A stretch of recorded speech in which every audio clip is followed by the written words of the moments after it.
দিনটা ছিল অষ্টমী, আর সকালে 2 ঘন্টার ঘুম দিয়েই আমি উঠে চলে গেলাম অঞ্জলি দিতে। বছরে একবারই আসে, তো সেটা তো দিতেই হবে। অঞ্জলি দিয়েই আমি আর দিদি 4টে ফটো তুলে দুপুরের ভোগ পেয়ে গেলাম। তো ভোগটা জাস্ট অসাধারণ ছিল। অষ্টমী পড়ে গেছে, কিন্তু আমি আমার পাড়ার ঠাকুরটা তখনও দেখতে পারিনি। আমি আর দিদি তাই চলে গেলাম একটু পাড়ার ঠাকুরটা দেখতে, কি থিম করেছে। এটাও একটা অসাধারণ ইউনিক একটা থিম করেছিল। তারপরেই আমি একটু রেস্ট নিয়ে চলে গেলাম শ্রেয়ার কাছে।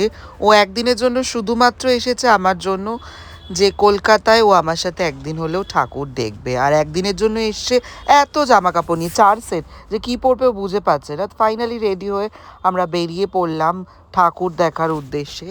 আর ওখানে নাচানাচি করছে যে বৃষ্টি আসবে, তাই দুই বোনই আবার জমজ সেজে বেরিয়ে পড়েছে ঠাকুর দেখতে। এখানে আমরা একটু টুকিটাকি কিছু খেয়ে দিয়ে বেরিয়ে পড়লাম ঠাকুর দেখার উদ্দেশ্যে। তখন একটু বৃষ্টি পড়ছে ঝিরিঝিরি, আর আমাদের গাড়ির ভেতর চলছে হালকা হালকা ফান।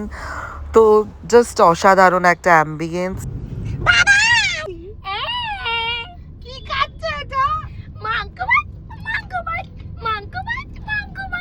আর এইসবই রগর করতে করতে আমরা যাচ্ছিলাম। আর ও আমাকে খাইয়েও দিচ্ছে। মানে ভাগ্য করলে এরকম বন্ধু পাওয়া যায় যে একদিনের জন্য শুধু আমার জন্যই এসছে কলকাতাতে ঠাকুর দেখবে বলে। তো সবার থেকে রিভিউ নিয়ে নিচ্ছি কেমন লাগছে।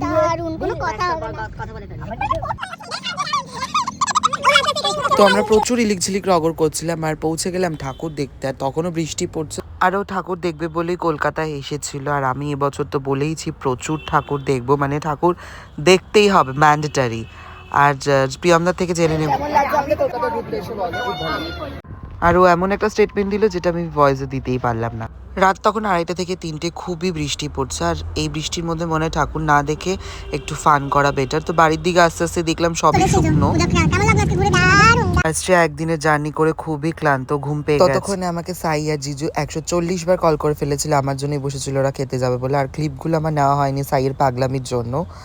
এভাবেই আমার অষ্টমীটা জাস্ট অসাধারণ কেটেছে।